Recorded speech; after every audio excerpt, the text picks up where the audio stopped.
In today's video, I'm going to be starting a series that I'm going to hope to expand for quite a while, because there's a lot that I can cover, where I'm going to explore why it might be that autistic people or ADHD people or autistic ADHD people like myself might struggle with particular situations, whatever they might be.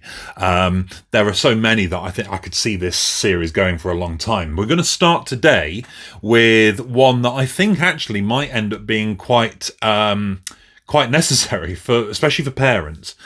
I want to explore why we might struggle with going to get our hair cut, going to the salon, going to the hairdressers, going to the barbers, whatever you call it, wherever you are.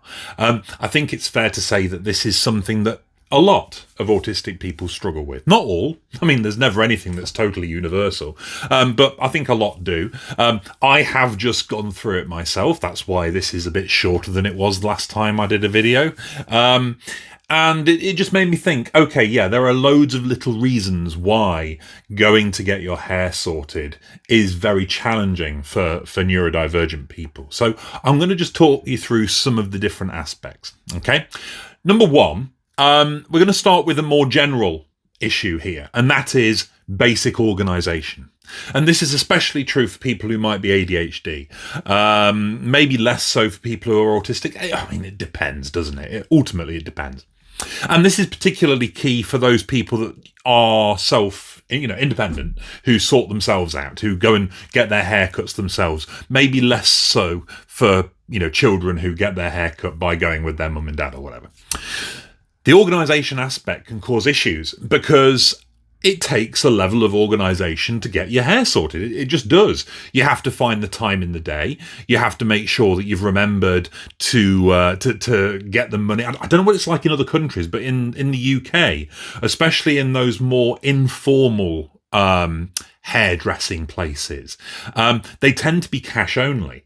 The more upscale, upmarket places, they take card. That's fair, but a lot of them are cash only. It's a bit like going for fish and chips or going to the marketplace, or for whatever reason, cash is still king for a lot in that industry. And I don't know whether this is true for anybody else, but that presents an enormous barrier for me. Not because I have an ideological issue with cash or card or whatever, but simply because I never carry cash. The old way of doing things, where you'd have to draw money out of the bank and have it on you and carry a wallet and always have your money on you, was something I never found very easy anyway. I always struggled with that. I always found myself not having cash to hand. So I'm thriving in this new world where I can pay for everything on my phone, because I've always got my phone on me. So when I am confronted with a situation where cash is necessary, I can't. It causes huge problems. I find myself patting my pocket. I'll walk past the hairdressers and I'll think to myself, now is the time. Now is the time. I have time. I've got like an hour or two. I could go in there and, kind of just get it done and try and push through that. And I'll pat my pocket and realise I haven't got my bank card. So I can't go and draw some money out from the cash machine. So I can't get my hair cut. And honestly, that happens, I don't know, 5 or 6 times a year, probably, realistically. It happened twice before I managed to finally get my hair done today.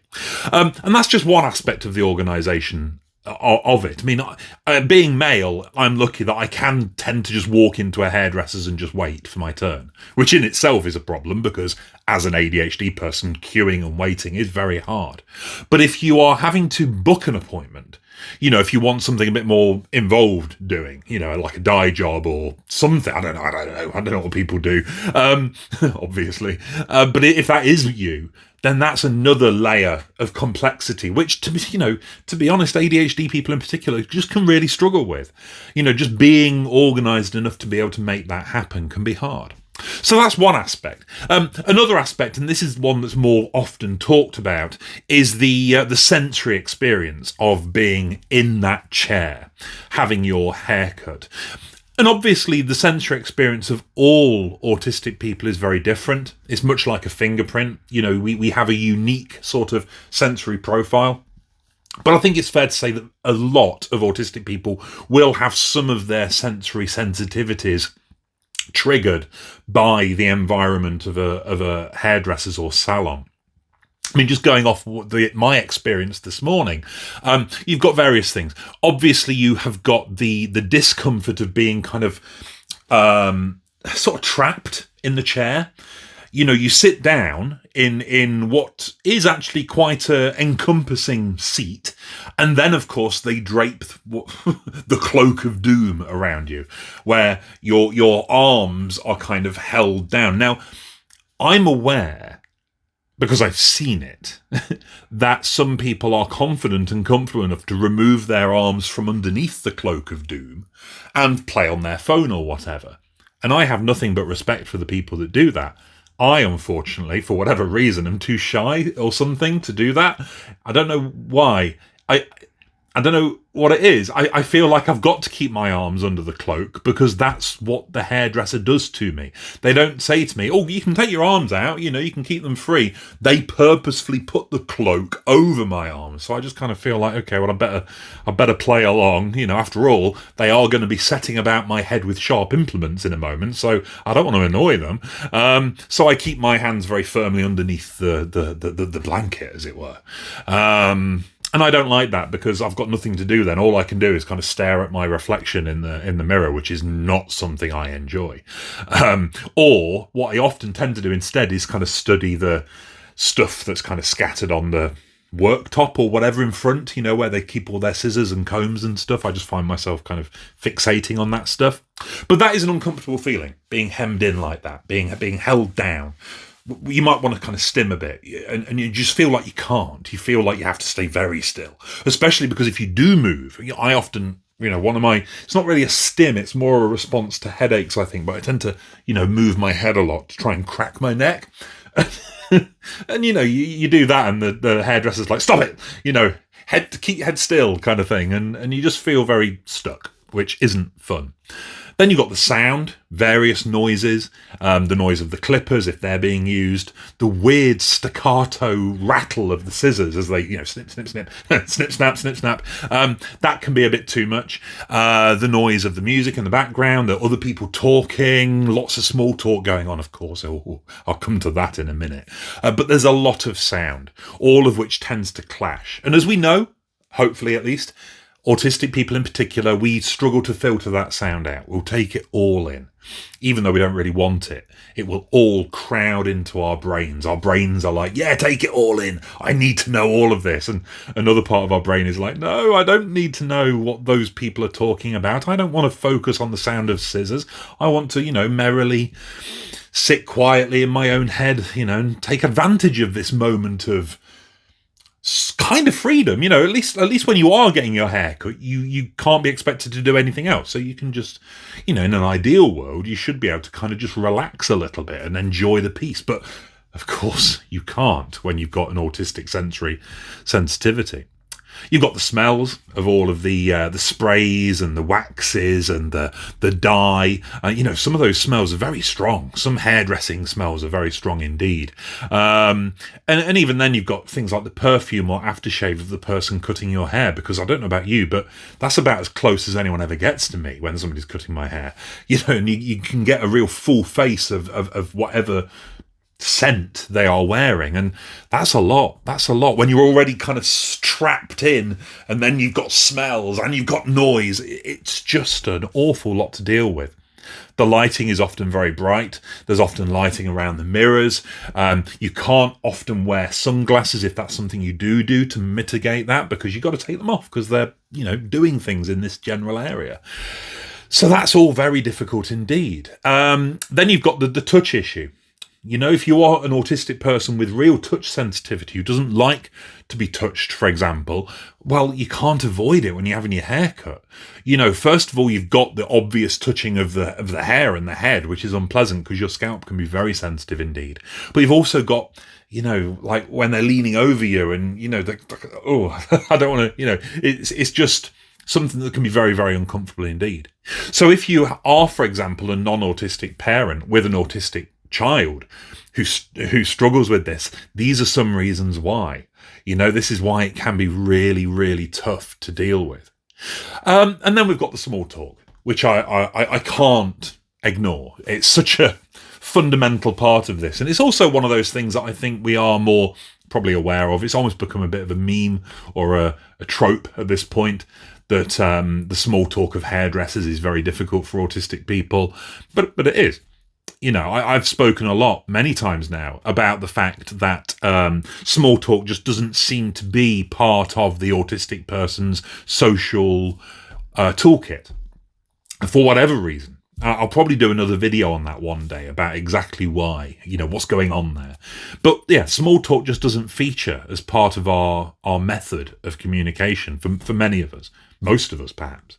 And for that reason, it can be very, very stressful and confusing, because not only do we not tend to do it, not only do we not tend to use it, we also don't really get it. Like whatever it is that neurotypical people get out of small talk, we struggle to understand, I think. I do. I know academically, theoretically, why small talk exists. It's to, gradually and, consistently grow relationships without having to expend too much energy. But there's too many rules around it, like the whole rule about not being able to tell the truth if somebody asks you how you are, the whole idea of not being able to go into too much detail. That there are expectations about small talk that are just so complex and detailed that many autistic people just really struggle to keep on top of that. And we will very often make a fool of ourselves. Well, no, I say that's very ableist, isn't it? Make a fool of ourselves. We're not making a fool of ourselves. Making a fool of ourselves in the eyes of neurotypical people who are more happy with the small talk issue. We're not making a fool of ourselves objectively. Objectively, we're just struggling with a weird social convention that we don't tend to use ourselves. But unfortunately, we're viewed very negatively by our neurotypical peers, family, friends, hairdressers, if we get small talk wrong. So the small talk that tends to exist in a hairdressing salon, it can vary. Often, there's, in the UK, for example, weather features very highly, as you can probably imagine. That's often how it starts. But also, holidays, that seems to be one, gone on any holidays recently. And, I always find it really difficult, because if you haven't, I've got nothing to talk about, and then they get, they're going to move on to another topic, and you're just like, please stop. But they also might talk about work, or, we ended up talking about hair, which I suppose actually makes sense, and in some ways didn't feel like small talk, which is why I was relatively comfortable, because we were talking about the nature of hair, which actually to me felt a lot like big talk.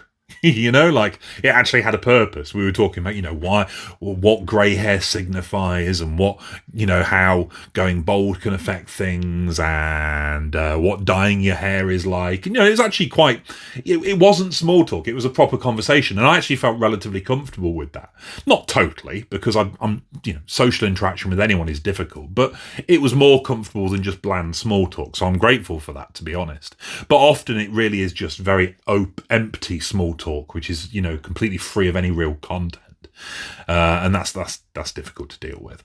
So yeah, these are just, what have we got? Organisation, the sensory experience, and that communication difficulty of that communication difference of small talk being really vital, are three reasons why getting your hair cut, that activity that we all have to do now and then, can be particularly difficult for autistic people in particular, but also those who are ADHD and other neurodivergences. So if you are a parent or a loved one of an autistic person that really struggles with this, all I can really say is compassion for this. Really understand where they're coming from. They're not trying to make your life difficult. Getting your hair cut is really challenging if you're neurodivergent. It's a real tricky thing to do. So just bear that in mind. Okay, so there we are. I'll do another one of these very, very soon.